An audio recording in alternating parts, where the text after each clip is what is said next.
Welcome to the Talkin VAWLS Network. My name is Boogie Bentley. What is going on in the transfer portal? Did we strike out? Did we strike out in the transfer portal? You go all the way back to December. The article from on3.com says Tennessee is going to be a big spender in the transfer portal. Well, then we're fed the information that Tennessee was focused on Ohio State. They were focused on roster retention. They were going to be big spenders. They were going to be aggressive in January. We continue to wait. Now, let's be patient, right? Let's be patient. That's what I'm always preaching here. We're only 1 week in to January, but let's take a look at what's going on in the portal. As of now, the only commitment we have gotten is from Wendell Moy Jr., Arizona interior offensive lineman, 6'2", 339-pound redshirt sophomore. He was a three-star coming out of high school out of Long Beach Poly in California, but he's played in a lot of games out there in Arizona, has started 27 games. He's a guy with experience.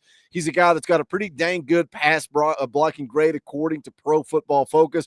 But as of now, he is the only commitment you have received in the transfer portal. You've gotten visits from Josh Thompson, the interior offensive lineman at Northwestern. Now, we know how that played out. We've talked about that many times.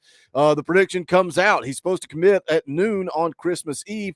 Pete Nakos makes the official prediction for Tennessee to land Josh Thompson. What happens? His phone blows up. LSU's on the horn. Apparently, they have made an NIL offer that is too big for Tennessee to be willing to match. JVR Suggs, defensive tackle from LSU, commits to Wisconsin. James Thompson, defensive lineman from Wisconsin, commits to Illinois. You go more recently, right? The guys we've talked about the last week or so, once we got into January.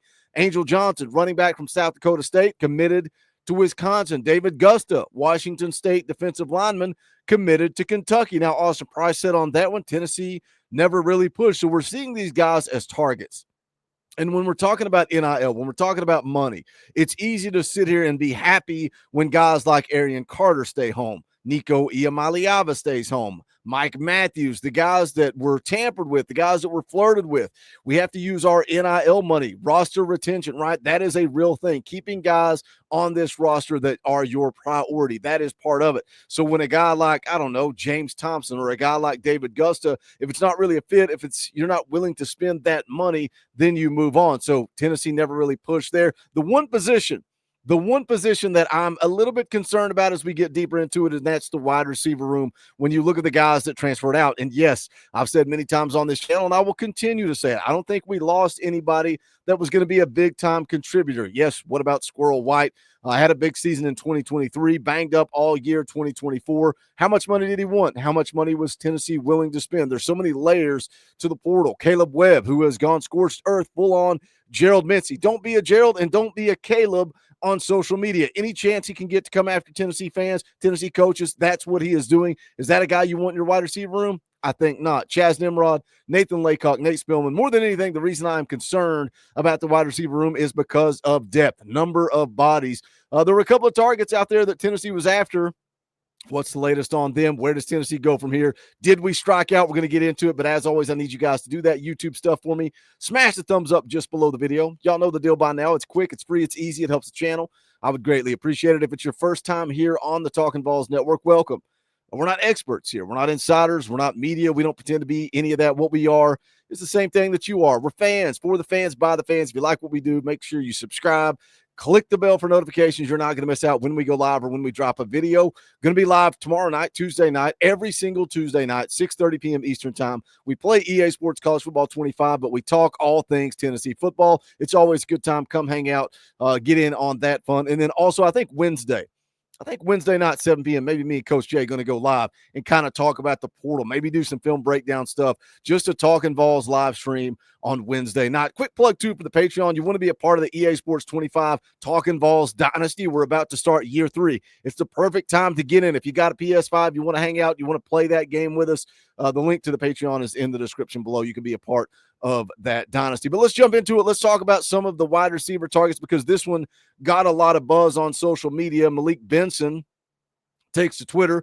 Oregon, Tennessee, and Kansas State listed as his top 3. Now, he's a guy that had been mentioned a few times, a guy that Tennessee was involved in recruiting earlier in his career. He's the guy that went the JUCO route, ended up at FSU. Now he's back in the portal again. According to Austin Price, Tennessee not really interested here. So again, a name that we see, a name that we get excited about, we start floating around. AP says Tennessee not really interested, made a couple of phone calls, no visit. You got to wonder too, right? When we're talking about NIL and Tennessee put out this narrative, which we're going to get into here in just a second, this narrative that they're going to be big spenders in the portal. Now, again, is that playing chess when everybody else is playing checkers? Is that throwing out the line? Is that trying to catch big fish?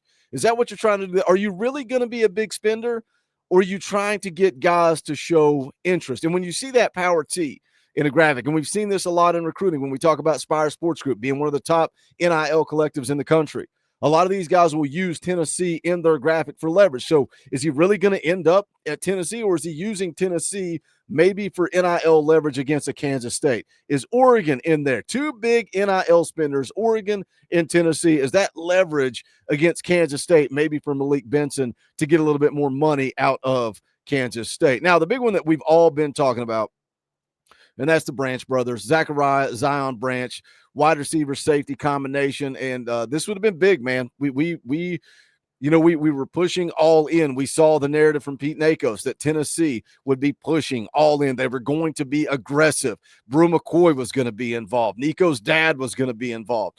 So where do they go? They commit to Georgia. Hayes Fawcett put this out. You can see the tweet there on the screen from yesterday. Zion Branch, Zachariah Branch commit to the Georgia Bulldogs. So what happened here? The Branch brothers never even made it in town. There was never even a visit. Austin Price put out an update, says it certainly feels like there's not much going on there, meaning with the Branch brothers. Says as much as they tried to push a narrative, okay, let's go back. As much as they tried to push a narrative out there nationally, a narrative. So is this a narrative, or is this something we're really going to do? As much as they tried to push out the narrative nationally, Tennessee was not big there, and Tennessee did talk to him. Nothing has ever been close to being set up on a visit, and right now it just doesn't feel like that's going to happen, so we will see if that changes. Says the Branch brothers never really had interest. Another update Austin Price put out with the Branch brothers is they didn't even want to talk money with Tennessee. So this national narrative is out there that Tennessee is going to be aggressive. They're going to be big spenders. They're going to go all in on the Branch brothers to get a visit. The Branch brothers didn't even want to talk money. Now, is that a concern for you? Because that's a red flag to me. Not even a sniff, not even a visit, absolutely zero interest. Now, how much does this go back to lack of offensive production in the passing game? Right? And we can look at numbers. We can talk about stats. Scoring offense, 8th in the country. Total offense, 8th in the country. Rushing offense, 9th in the country. Talked about how this football team has led the conference in rushing yards the last 2 seasons.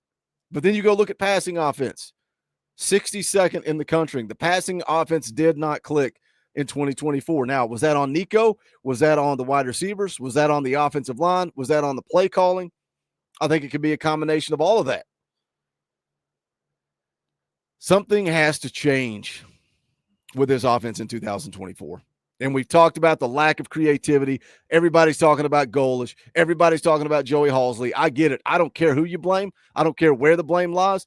It has to be fixed. We've heard the talks of Nico meeting with the coaching staff, asking about the offensive line, asking about the wide receivers. What are you going to do? What are we going to do with this offense? Mike Matthews flirts with the portal. He meets with the coaching staff. He asks the same question. Why does the offense not look now like it looked in 2022 when Jalen Hyatt was running wide open against Alabama? That's what I want. So if your own players are asking questions, if your own players are showing concerns, why wouldn't the guys in the portal say, hey, that's a passing offense that struggled in 2024? And that's why when push comes to shove, I think this thing better get put together in 2025 or it's only going to get worse, right? It's only going to get worse. We talk about all the time with coaching, right? The coaching carousel that we saw coming here, the clown show of coaches from Derek Dooley to Butch Jones to Jeremy Pruitt, and how there's this peak. You start going up the roller coaster, you build. You get to the top. This is the best it's going to be. And then you fall off, and then you go hire another coach.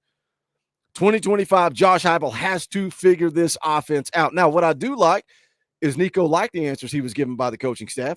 Mike Matthews liked the answers that he was given by the coaching staff. So do they find a way to get more creative and get this offense clicking in 2025?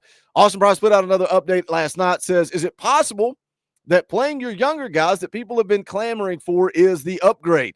I'm not saying you don't need to add a player or two, but I don't think you have to add some crazy amount of players to upgrade the roster. And I think about 3 more weeks before you also have about 3 more weeks before you can tell whether they did any upgrading or not. Now, that's fair, right? That's a fair comment from AP. Some people, the same people that wanting to go in the portal and go big are the same people that may have been complaining about Mike Matthews not getting enough playing time. So could that be the same for Travis Smith, a 4-star wide receiver, number 75 overall player in the country, coming in as a true freshman in 2025? Is it going to be the same deal? We go get a bunch of guys in the portal, and then Travis Smith sits on the bench, and then when he flirts with the portal next year, those same people that are mad about Zachariah Branch are mad because Travis Smith didn't get playing time?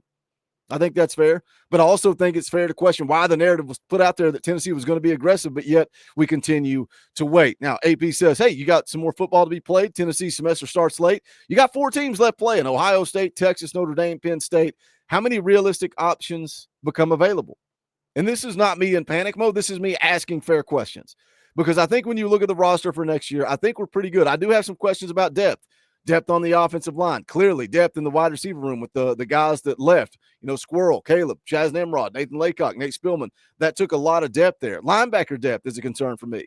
You lost Jalen Smith. You lost Caleb Perry. Now, you thought you could upgrade those guys. Now, are the freshmen coming in, the class of 25 guys coming in, are they going to be an upgrade at linebacker? Are they going to be ready to go as true freshmen? I think more than anything for me, I'm concerned about depth, wide receiver depth, offensive line depth, linebacker depth, running back depth. But as a whole, the starters on this team in 2025, I think, have an opportunity to do something special. I do expect to land a portal target coming up soon, maybe later today. Amari Jefferson, 6 foot, 197-pound wide receiver out of Alabama. The video's recorded. The video's ready to go. We're just waiting to hit upload when Amari Jefferson makes it official. Doom and gloom. Did we strike out in the transfer portal? Jump into the comment section and talk about it. I'm willing to sit here and continue to be patient. I'm not in panic mode, but I do think it is fair to ask questions at this point. Smash that thumbs up on the way out the door. I would greatly appreciate it. Go check out the Talkin VAWLS merchandise, bonfire.com/store/Talkin VAWLS. You can also support the channel by hitting that join button right down there somewhere beside subscribe. It says join. Hit that. It's $1 a month. You keep the lights on around here. We would greatly appreciate it. Links are in the description for all of it: merchandise, memberships, or if you want to come play EA Sports College Football Dynasty Mode with me and the boys, that link to the Patreon is in the description below. But that is going to do it for this one. This is the Talkin VAWLS Network. My name's Boogie Bentley. Go Big Orange.